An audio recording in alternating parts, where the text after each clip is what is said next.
lors de mon dîner de remise de diplôme culinaire. Mes parents ont jeté mon livre de recettes primé dans la cheminée. Pour me faire redescendre d'un étage. Maman a raconté à tout le restaurant ce qu'elle avait fait. Mon frère a levé son téléphone, riant en m'enregistrant. J'ai calmement pris la couverture brûlée et je suis parti. Il n'avait aucune idée de la personne avec qui j'avais signé ce matin-là. Le livre de recettes a heurté les bûches avant que je puisse me lever. Ma mère l'avait transporté devant 3 tables, devant le serveur tenant des assiettes à dessert. Et devant le doyen de mon école de cuisine qui venait de me serrer la main. Elle a marché 11 pas de ma chaise à la cheminée dans la salle à manger privée. Et elle a laissé tomber mon livre sur la grille en fer comme si elle jetait du courrier indésirable. Les pages ont pris feu en 4 secondes. J'ai compté. La reliure a craqué. La couverture s'est recroquevillée. 3 ans de recettes, 219 plats, un prix culinaire national étudiant imprimé sur la 6e page. Tout cela nourrissant un feu que personne n'avait demandé. 14 personnes regardaient. Le doyen a posé son verre d'eau et ne l'a pas repris. Darcy, la petite amie de mon frère 3, a posé sa fourchette sur le côté de son assiette et a regardé la nappe. Bianca, l'hôtesse qui nous avait installés 40 minutes plus tôt, se tenait à l'entrée avec un menu des desserts encore à la main. Sa bouche s'est ouverte, mais aucun mot n'est sorti. 2 de mes camarades de classe étaient assis au bout de la table, les mains sur les genoux. Personne ne s'est dirigé vers la cheminée. Personne ne s'est dirigé vers ma mère. Mon père, Wallace, était assis sur sa chaise, les 2 mains à plat sur la table. Il ne s'est pas levé. Il n'a pas parlé. Il fixait le dos du chemisier de ma mère comme un homme regardant un accident de voiture de l'autre côté de l'autoroute. Figé derrière la vitre. Ma mère s'est tournée vers la salle. Elle souriait. Pas le genre de sourire poli, mais le genre satisfait. Le genre que l'on fait quand on attend de faire quelque chose depuis des mois et que le moment arrive enfin. Tu as passé 4 ans dans une école de cuisine à apprendre à suivre des recettes et maintenant tu veux que nous célébrions? Dit-elle. Elle s'est adressée à toutes les tables, pas seulement à la mienne. Ton frère a 53 000 personnes qui se soucient vraiment de ce qu'il cuisine. Toi. Tu as un tablier de location et le salaire d'un commis de cuisine dans la cuisine de quelqu'un d'autre. Ce livre.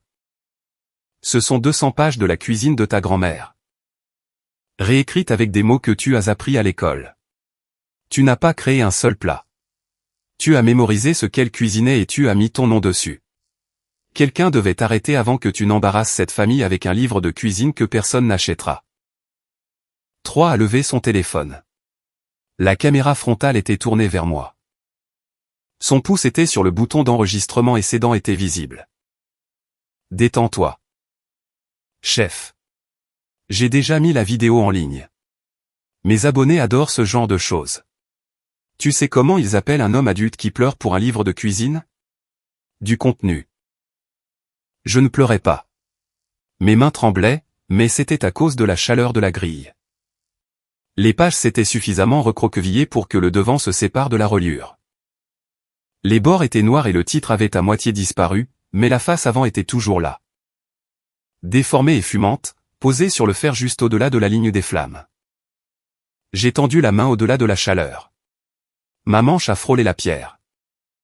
Je l'ai retirée avec 2 doigts et je l'ai tenue par le bord inférieur pendant que le reste du livre brûlait derrière. La fumée sentait le papier. La colle et 3 ans passés debout devant une planche à découper à minuit. Parce que je croyais que ce livre changerait ma vie. Je me suis levé. J'ai plié la couverture une fois et je l'ai glissée à l'intérieur de ma veste. Je n'ai pas dit un mot. Non pas parce que je n'avais rien à dire, mais parce que j'avais signé un contrat 11 heures plus tôt qui rendait chaque mot dans cette pièce sans importance. J'ai pris mes clés de voiture sur la table et je suis sorti, passant devant Bianca. Devant le couloir de la cuisine. Et devant le poste de plonge où l'équipe de nuit m'a regardé partir par la porte de service. Sur le parking, je suis resté assis dans ma voiture pendant 6 minutes. La page de garde carbonisée était chaude contre ma poitrine. Rayonnant encore de la chaleur à travers la doublure de ma veste. Mes mains étaient sur le volant et mes jointures étaient blanches. Et je pouvais encore entendre le rire de Troy à travers la fenêtre fermée. Car la salle à manger privée donnait sur le parking. J'ai tourné la clé. Je suis parti. Je ne fuyais pas cette pièce. Je conduisais vers tout ce qu'ils ne savaient pas que j'avais déjà construit. Si vous écoutez cette histoire pour la première fois, bienvenue sur Family Secret Tales. Je m'appelle Flynn. J'ai 28 ans. Et ce que ma mère a brûlé cette nuit-là était un exemplaire personnel d'un manuscrit qui appartenait déjà à un éditeur. Laissez-moi vous dire ce que cette famille m'a coûté, avant de vous dire ce que cela leur a coûté.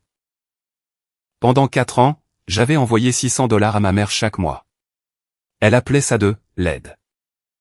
J'appelais ça de la survie, car c'est ce que je ressentais avec un salaire de sous-chef de 41 000 dollars par an.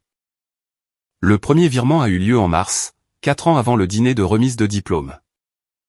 Elle a dit que la chaudière devait être remplacée. J'ai envoyé 600. Le mois suivant, elle a dit que le chauffe-eau fuyait. J'ai envoyé 600 à nouveau. Au 3e mois, les demandes ont cessé de mentionner une raison. Elles venaient, tout simplement.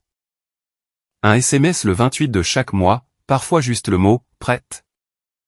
Et j'ouvrais mon application bancaire et j'effectuais le virement avant le début de mon prochain service. J'ai fait le calcul un soir après un double service. 48 paiements, 6 cents chacun, soit 28,8 cents sur un salaire de 41,000 dollars après impôt. Cela signifiait que je vivais avec un peu plus de $1000 par mois pour tout le reste. Le loyer, l'essence, le téléphone, la nourriture, le paiement de la voiture. Tout cela compressé en un chiffre qui ne laissait rien à la fin. Je mangeais les repas du personnel 5 soirs par semaine parce qu'acheter des provisions signifiait choisir entre des poivrons et un plein d'essence. J'ai conduit une voiture avec un pare-brise fissuré pendant 7 mois parce que la franchise de $200 était de l'argent que j'avais déjà envoyé sur le compte courant de ma mère. Un mois, j'étais à court. J'avais une facture dentaire qui a empiété sur la fenêtre de virement et je lui ai envoyé un texto. Puis-je envoyer 400 ce mois-ci et rattraper le reste le mois prochain? Elle a répondu en 11 minutes. Flynn? Tu sais que je dépends de ça. Les heures de ton père à l'entrepôt ont été réduites. Si tu ne peux pas gérer 6 cents par mois, peut-être que tu devrais regarder ce que tu dépenses pour toi-même. J'ai envoyé les 600 complets le lendemain matin.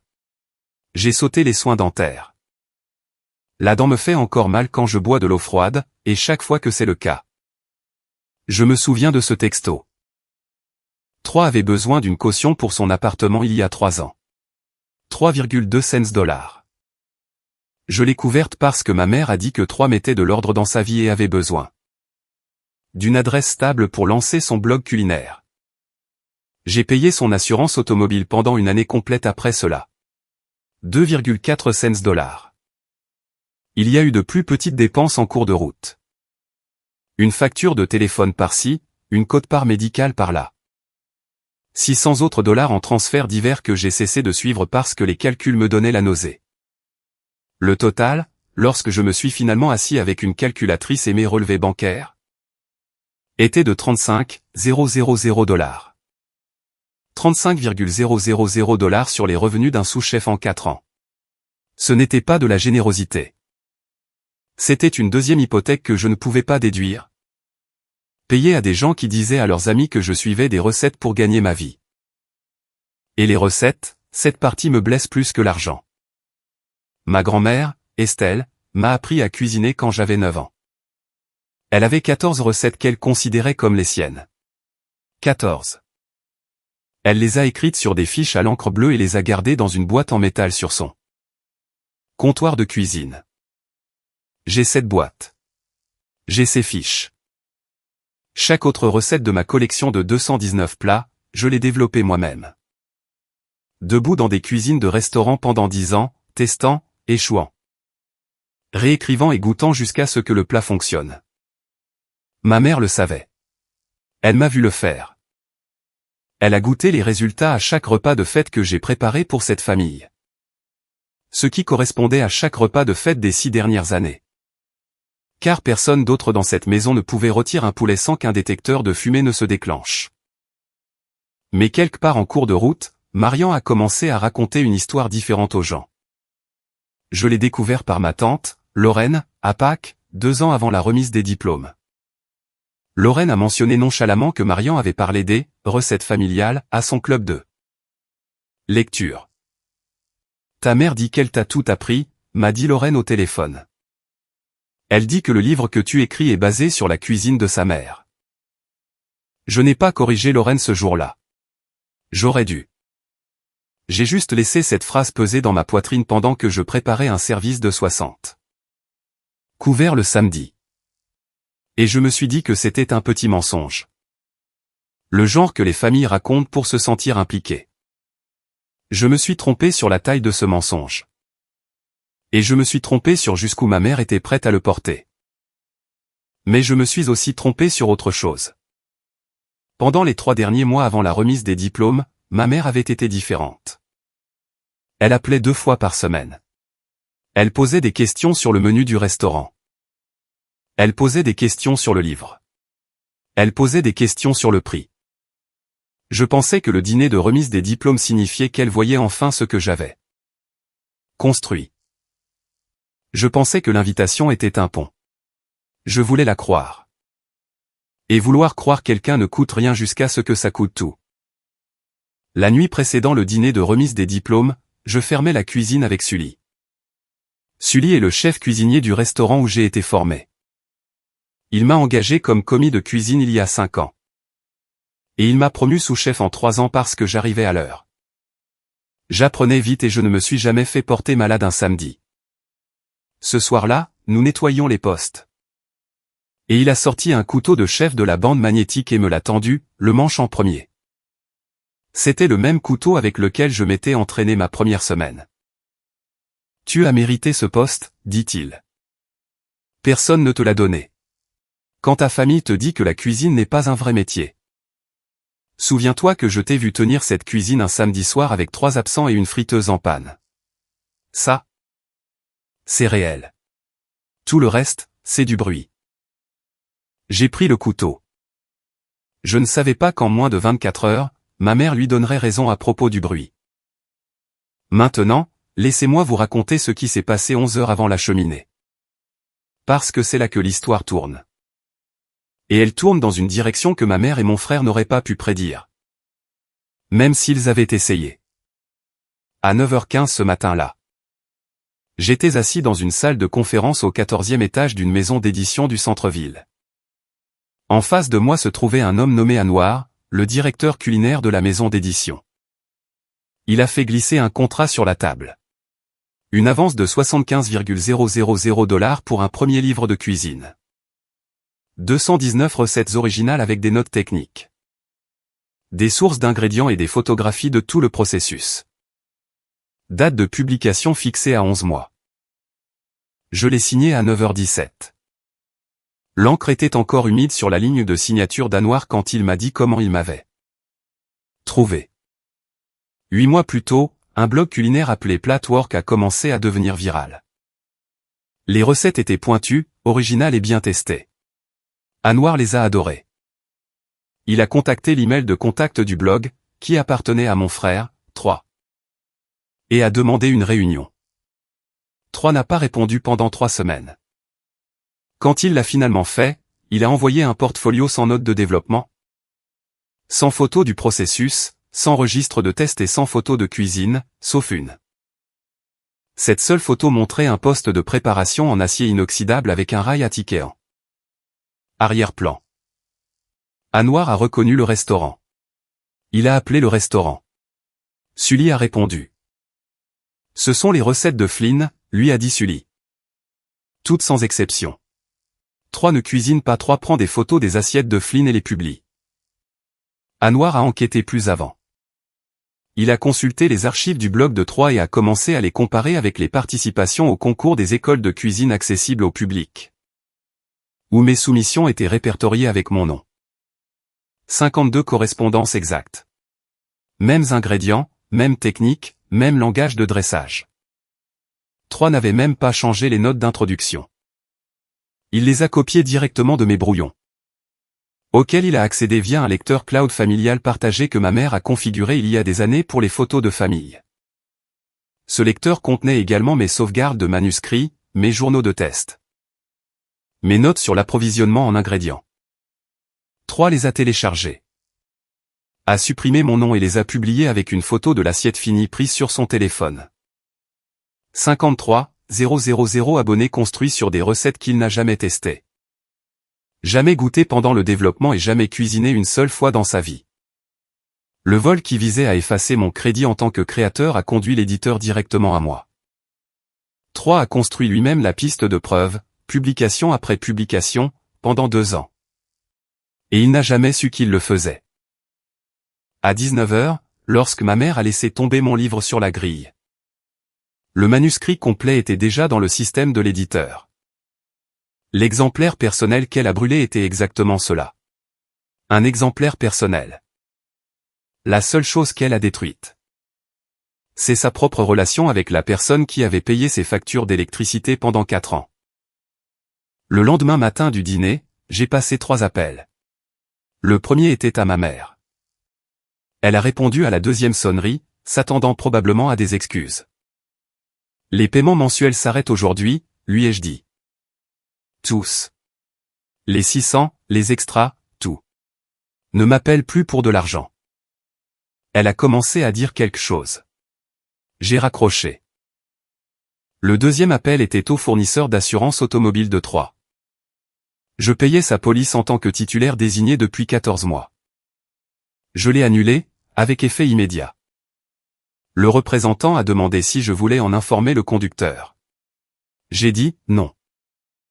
Le troisième appel était à Sully. Je lui ai raconté ce qui s'était passé au dîner. Il est resté silencieux pendant un long moment, puis il a dit. Viens tôt demain. Nous avons du travail à faire. C'était Sully. Pas de discours. Juste la prochaine étape. Le deuxième jour, j'ai rencontré un avocat nommé S. J'ai tout apporté.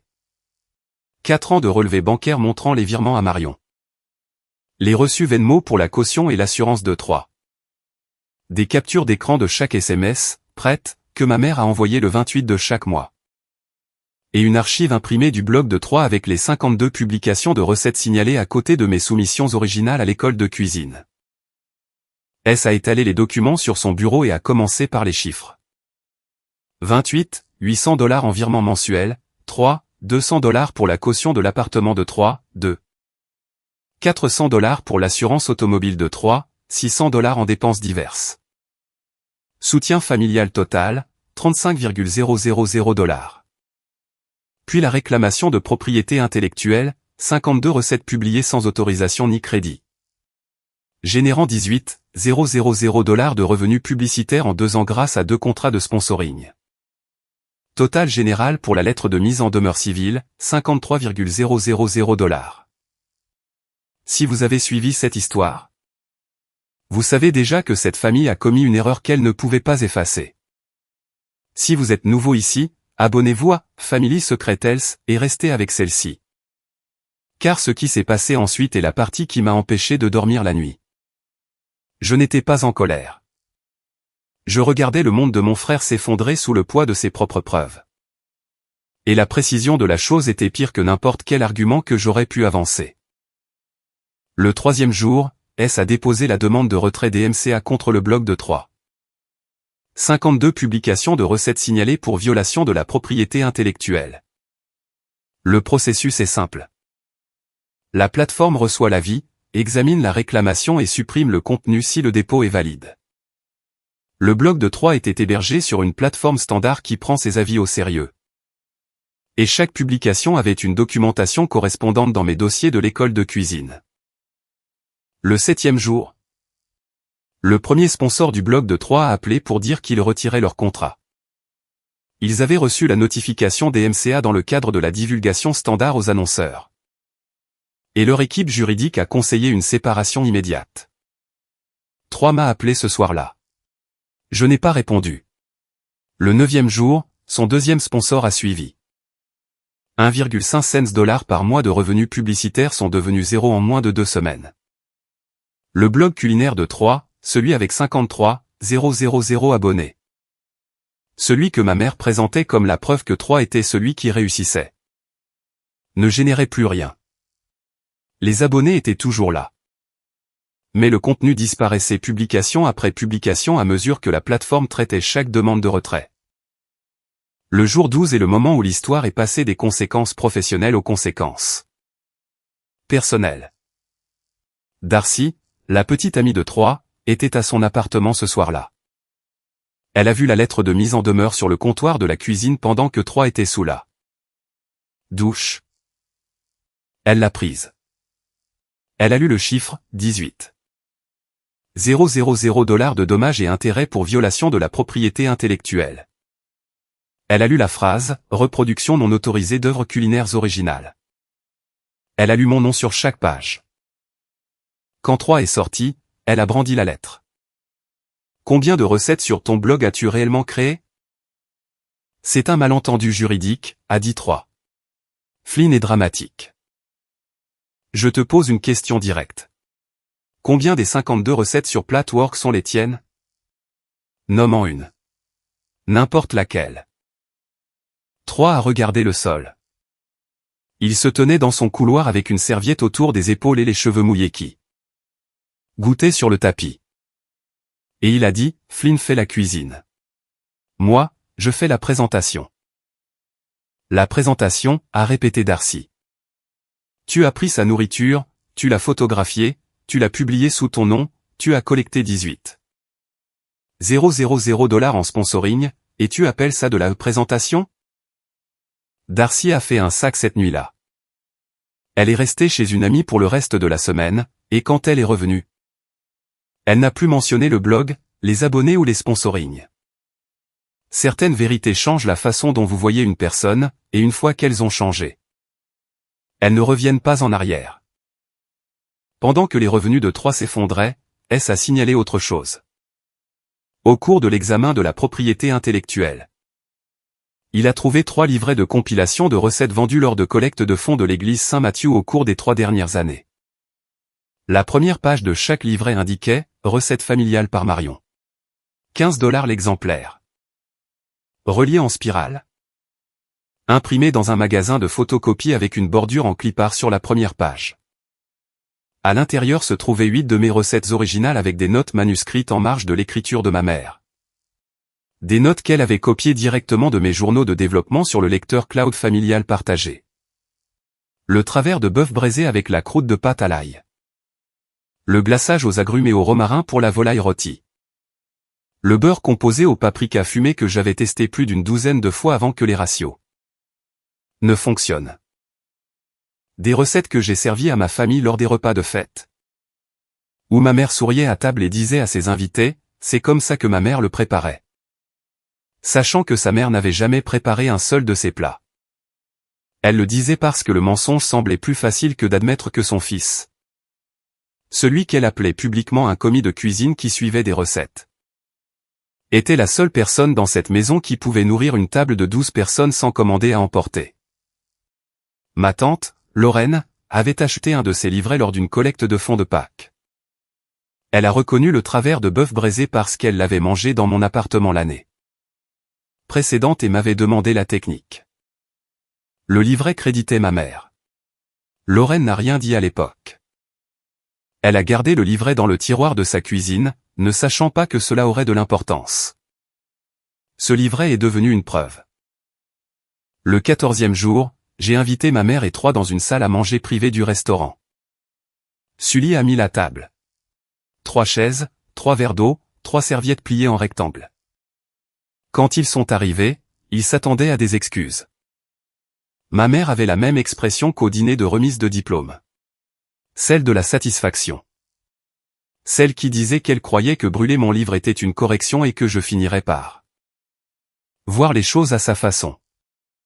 Troyes est entré avec son téléphone à la main, l'écran vers le haut.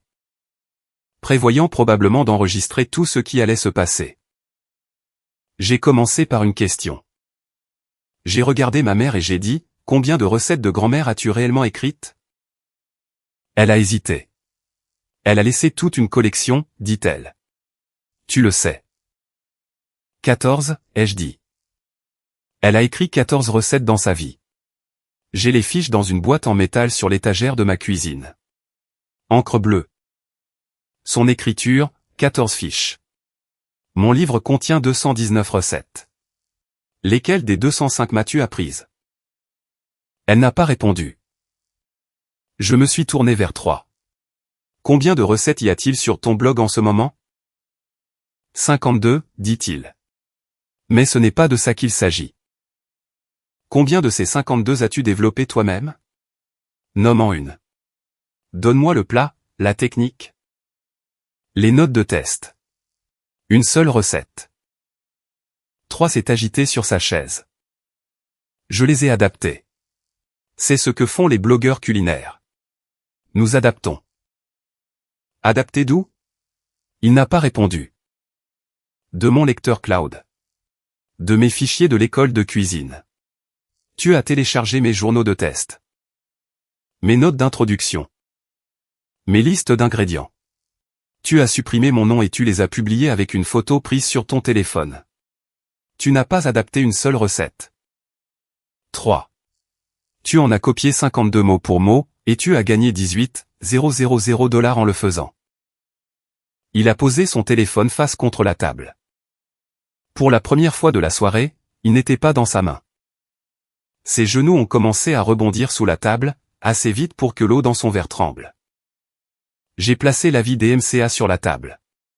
Puis le contrat signé de l'éditeur. Puis la lettre de mise en demeure. 3 documents, espacés de manière égale.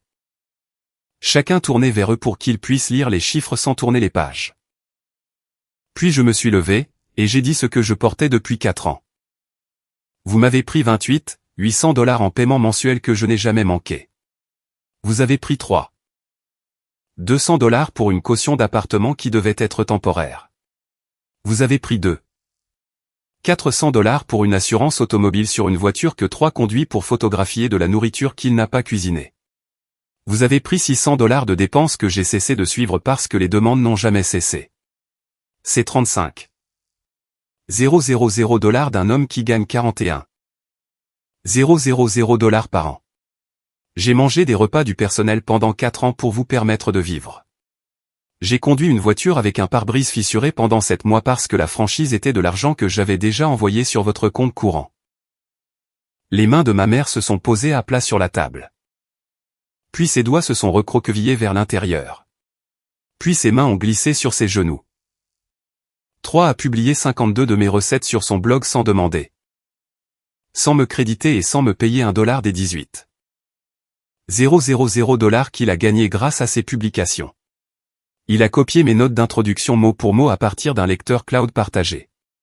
Le même lecteur où toi. Marion. Tu as trouvé les recettes que tu as imprimées dans ces livrets que tu as vendus à la collecte de fonds de l'église Saint-Matthieu. 8 de mes recettes originales sous ton nom pour 15 $ l'exemplaire. Tu as vendu mon travail dans une église et tu as dit aux gens que c'était le tien. Sa mâchoire travaillait comme si elle mâchait de l'air. Aucun son n'est sorti. C'est du vol. Les publications sur le blog sont du vol de propriété intellectuelle. Les livrets sont une utilisation commerciale non autorisée. Les paiements mensuels étaient de l'exploitation financière. Mon avocat a déposé le DMCA. Les sponsors de 3 se sont déjà retirés. Ses revenus publicitaires sont de 0. La lettre de mise en demeure est de 53,000 $, ce qui correspond au total de tout ce que vous avez pris. Et vous avez 30 jours pour répondre. 3 a essayé en premier. Tu ne peux pas t'en prendre à ta famille comme ça. C'est insensé. Maman essayait de t'aider à garder les pieds sur terre. C'est ce que font les familles. Garder les pieds sur terre, ai-je dit. Elle a brûlé mon livre devant 14 personnes et leur a dit que j'avais volé les recettes de ma grand-mère. Tu l'as enregistré et mis en ligne pour que 53,000 étrangers en rient. Ce n'est pas garder quelqu'un les pieds sur terre. 3. C'est de la cruauté. Et tu l'as filmé parce que tu pensais que c'était du divertissement. La respiration de Marion était audible. Des inspirations courtes et superficielles par la bouche. Elle a regardé la lettre de mise en demeure, puis a détourné le regard. Puis a de nouveau regardé le chiffre. Le salaire du commis de cuisine a payé tes soins dentaires, Marion. 300 $. En avril de l'année dernière. Parce que ton assurance ne couvrait pas la couronne. Le tablier de location a cuisiné chaque repas de Thanksgiving dont tu t'es attribué le mérite à ton club de lecture. À ton groupe d'église et à la table de Pâques de Lorraine. Le livre de cuisine que personne n'achèterait a été signé pour 75 000 $ avant que tu ne craques l'allumette. Et le blog culinaire avec 53 000 abonnés? Chaque recette dessus provenait de l'homme que tu as appelé contenu alors qu'il se tenait devant un feu en tenant le seul exemplaire de son travail qu'il pensait lui rester. 3 a dégluti 2 fois. Rapidement. Son genou a cessé de rebondir. Ses mains se sont posées sur le bord de la table et l'ont agrippé. Vous avez brûlé une copie. L'éditeur a signé l'original ce matin-là. Tout ce que vous avez détruit. C'est votre place dans ma vie. La pièce était silencieuse. Sully se tenait à la fenêtre de la cuisine derrière le passe-plat, les bras croisés. Observant mais ne parlant pas. Personne ne bougeait. C'est le dernier repas que je cuisinerai pour cette famille, ai-je dit. Le dernier $. La dernière recette. La dernière fois que je répondrai à ce téléphone. Chaque virement s'arrête aujourd'hui. Chaque compte partagé ferme cette semaine. Si l'un de vous deux me contacte en dehors du délai de réponse de 30 jours de cette lettre de mise en demeure, mon avocat s'en chargera. Ma mère a levé les yeux. Sa posture s'était affaissée, les épaules tombantes, le menton suivant. Comme un bâtiment perdant sa charpente de l'intérieur. Ses yeux étaient humides, mais sa mâchoire était serrée. Et elle a fouillé dans son sac à main et en a sorti un chéquier. Le même chéquier que j'avais vu sur son comptoir de cuisine pendant des années. Celui qu'elle utilisait pour faire des chèques pour la facture d'électricité pendant que je virais. 600 $ sur son compte chaque mois. 5,000, dit-elle. Je peux le faire tout de suite. Nous pouvons faire disparaître tout ça. Nous pouvons nous asseoir. En famille et régler ça. 5,000 $. Moins de 7% du contrat de 75,000 $ qu'elle a essayé de détruire. Moins de 10% de la demande de 53,000 $ qui se trouvait devant elle. Ce chiffre m'a tout dit sur la façon dont elle évaluait ce que j'avais construit.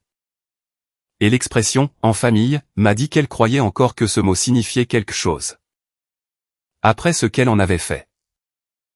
Je n'ai pas répondu aux chiffres.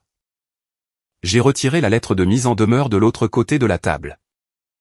Je l'ai alignée avec l'avis des MCA et j'ai fait glisser les deux de son côté. Puis j'ai fouillé dans mon sac et j'ai sorti la couverture, les bords noirs. Le titre à moitié effacé, sentant encore faiblement la fumée 14 jours après l'incendie. Je l'ai tenu un moment, puis je l'ai posé sur la table entre les documents. Comme un point à la fin d'une phrase. Je me suis levé. J'ai pris mon sac. Je suis sorti de la salle à manger privée et je suis entré dans le couloir de la cuisine. Sully était déjà de retour à son poste pour préparer la mise en place du soir. Il ne m'a pas demandé comment ça s'était passé. Il m'a tendu un tablier, je l'ai noué et j'ai commencé à émincer des échalotes pour la bisque. Parce que c'est ce que l'on fait quand on est cuisinier. On retourne au travail. Le chèque de pot de vin de ma mère est arrivé par la poste 4 jours plus tard. Je l'ai retourné au bureau de S, non encaissé. Avec instruction de l'inclure comme pièce à conviction dans le dossier civil. En 30 jours, chaque conséquence que j'avais mise en branle a atterri là où elle devait atterrir. Le blog de 3 est devenu complètement sombre au 30e jour. Chaque publication sponsorisée a été supprimée. Chaque recette a été retirée. Son tableau de bord affichait 0 $. 0 centime de revenus mensuels là où il y avait autrefois 500 $. 3 emails d'anciens sponsors se trouvaient dans sa boîte de réception. Chacun était une version polie du même message. Nous ne pouvons pas être associés à un litige de propriété intellectuelle en cours. La lettre de mise en demeure de 18 000 $ se trouvait sur sa table de cuisine. adressé à un homme dont la seule source de revenus venait d'être effacée par son propre historique de téléchargement. Il ne pouvait pas contester le DMCA car chaque horodatage sur ses publications de blog était postérieur de plusieurs mois ou années au dépôt de mes soumissions à l'école de cuisine. Il a construit le dossier contre lui-même, une recette volée à la fois, pendant 2 ans. Et la vidéo qu'il a mise en ligne du dîner de remise de diplôme. Celle où il a qualifié ma douleur de contenu, circulait toujours parmi ses abonnés. Plusieurs d'entre eux ont laissé des commentaires demandant pourquoi un blogueur culinaire riait. Pendant que le travail de quelqu'un brûlait. Il a supprimé ses commentaires. D'autres sont apparus. Il a désactivé les commentaires. La vidéo est restée en ligne, car la retirer signifierait admettre ce qu'elle montrait. Les retombées sociales ont frappé ma mère 3 jours après la confrontation. Lorraine l'a appelée. Je n'étais pas au téléphone, mais Lorraine m'en a parlé la semaine suivante. J'ai acheté ton livret de collecte de fonds à Pâques, a dit Lorraine à Marion. Je regarde la page 4 en ce moment. C'est le travers de bœuf braisé de Flynn. Je reconnais la technique de la pâte à l'ail parce qu'il a passé 40 minutes à m'apprendre comment obtenir la bonne croûte dans la cuisine de son appartement le printemps dernier. Et cette note en marge à la page 6 sur l'ajustement de la chaleur pour les coupes plus épaisses. C'est son écriture. Marion. J'ai vu son écriture sur des cartes d'anniversaire pendant 15 ans. Tu as copié ses notes de développement de son journal. Tu les as mises dans un livret avec ton nom sur la couverture et tu les as vendues à Saint-Mathieu pour 15 $ l'exemplaire. À des gens qui le connaissent. À des gens qui ont mangé sa nourriture à ta propre table. Marion n'a pas répondu pendant un long moment. Lorraine a attendu. Le silence s'est étiré jusqu'à ce que Lorraine pense que l'appel avait été coupé. Puis Marion a dit, tu ne comprends pas toute la situation. Toute la situation est sur le comptoir de ma cuisine avec une étiquette de prix de 15 $ et ton nom là où celui de Flynn devrait être. A dit Lorraine. Je n'ai pas besoin de plus de contexte que ça. L'appel s'est terminé là. En 2 semaines, 2 membres du club de lecture de Marion ont cessé de répondre à ses SMS. Elles ne l'ont pas confrontée. Elles n'ont pas envoyé d'explication. Elles ont simplement cessé de répondre. Et le silence pesait plus lourd que n'importe quel argument aurait pu le faire. Mon père, Wallace, m'a appelé une fois le 20e jour. Il n'a pas défendu Marion. Il ne m'a pas demandé de retirer la demande. Il a dit, j'aurais dû me lever à ce dîner. Je suis resté assis là comme un lâche, et je le sais. Je lui ai dit que j'appréciais qu'il le dise. Il a fait une pause. Et puis il a dit, ta grand-mère aurait été fière de ce livre. Cette phrase m'a frappé plus durement que tout ce que Marion avait dit à la cheminée. Parce qu'elle était vraie et parce qu'elle venait d'un homme qui avait regardé la vérité brûler sans lever les mains de la table. Je ne l'ai pas invité au restaurant. Nous ne nous sommes pas parlé depuis. Certaines personnes vous déçoivent en faisant la mauvaise chose. Et d'autres personnes vous déçoivent en ne faisant rien du tout. Les deux laissent une marque. Mais une seule d'entre elles s'est assise sur une chaise à 12 pieds d'une cheminée et a regardé ça. Femme détruire le travail de son fils sans bouger un seul muscle. 6 semaines après la confrontation. Marion est passée devant le restaurant de la remise des diplômes.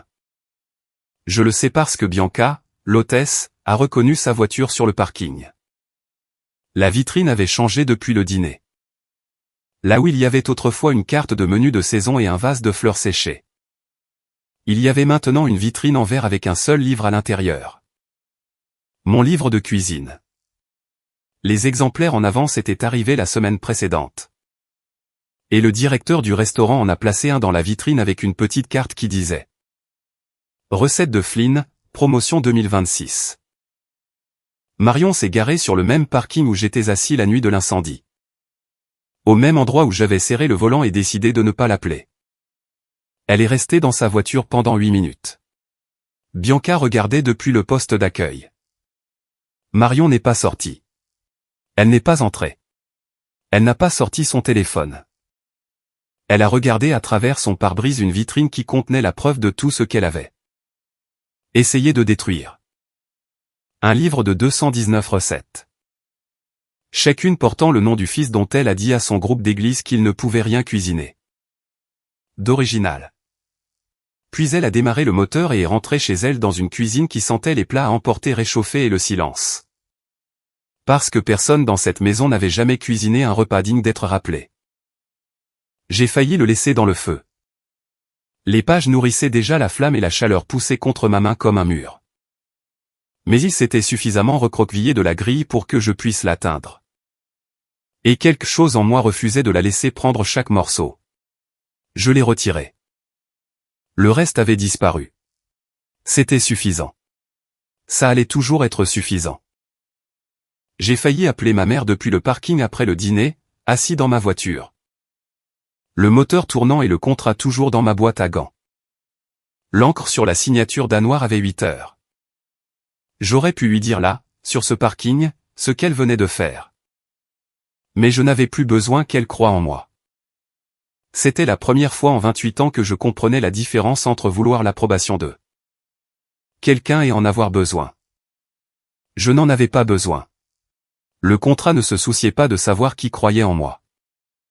L'éditeur n'a pas appelé ma mère pour une référence. J'ai failli dire à 3 exactement ce que son blog valait pour l'éditeur. Que son vol était la piste de miettes de pain qui a mené Anouar à ma porte. Sully a posé sa main sur le comptoir de préparation ce soir-là, stable, et a dit « Laisse l'avocat le dire. » Alors, je l'ai fait. J'ai laissé le dépôt des MCA de S dire tout ce que je voulais crier à travers ce parking. Si cette histoire a signifié quelque chose pour vous. Si vous avez déjà regardé quelqu'un s'attribuer le mérite de ce que vous avez construit de vos propres mains. Alors abonnez-vous à Family Secret Tales. Car ce sont les histoires qui ne se racontent pas à table. Ce sont celles qui se passent après que vous ayez quitté la pièce. Voici comment cela se termine. La table de cuisine de Marion avait 3 choses dessus la dernière fois que Lorraine est venue. La lettre de mise en demeure. Une pile de livrets d'église rappelait que le coordinateur de la collecte de fonds lui a demandé de reprendre. Et un chéquier ouvert à une page où elle avait commencé à écrire un chiffre et s'était arrêtée. Lorraine n'est pas restée longtemps. Le blog de 3 est resté sombre. Ses anciens sponsors n'ont pas répondu à ses emails. La demande de 18,000 $ est restée sans réponse, et S a commencé à préparer la plainte civile. Darcy est revenu à l'appartement de 3 mais a cessé de poser des questions sur le blog. A cessé de poser des questions sur les abonnés. A cessé de mentionner la nourriture du tout. Elle a dit à un ami commun qu'elle n'était plus sûre de ce que 3 faisait dans la vie. Mon monde était différent. Je me tenais dans la cuisine du restaurant un mercredi matin. Assez tôt pour que la fenêtre du passe-plat capte la première lumière venant de la vitre orientée à l'est. Le carrelage était froid sous mes chaussures. Les hôtes de ventilation bourdonnaient à leur plus bas régime. Sully était 2 postes plus loin. En train de découper un saumon entier pour la préparation du déjeuner. Ses mains bougeaient avec le même rythme régulier que j'avais observé pendant 5 ans. L'imprimante à tickets était silencieuse, mais elle ne le resterait pas longtemps. Les exemplaires en avance du livre de cuisine se trouvaient dans une boîte à côté de la chambre. Froide. 219 recettes entre des couvertures rigides, toutes originales. Toutes testées dans cette cuisine ou les 3 cuisines précédentes. La date de publication était dans 11 semaines. Anouar avait appelé la semaine précédente pour dire que le premier tirage était plus important que prévu. Un exemplaire se trouvait déjà sur son bureau avec une page de dédicace qui disait « Pour ma grand-mère, qui m'a appris 14 recettes. Les 205 autres. Je les ai apprises en brûlant des choses et en recommençant. » La couverture calcinée du livre de recettes était accrochée au mur à côté de l'imprimante à tickets. À l'intérieur d'un mince cadre en verre que Sully avait commandé dans une boutique de la 9e rue. Les bords étaient noirs. Le titre était à moitié effacé. Le papier sentait encore faiblement la fumée si l'on se tenait assez près.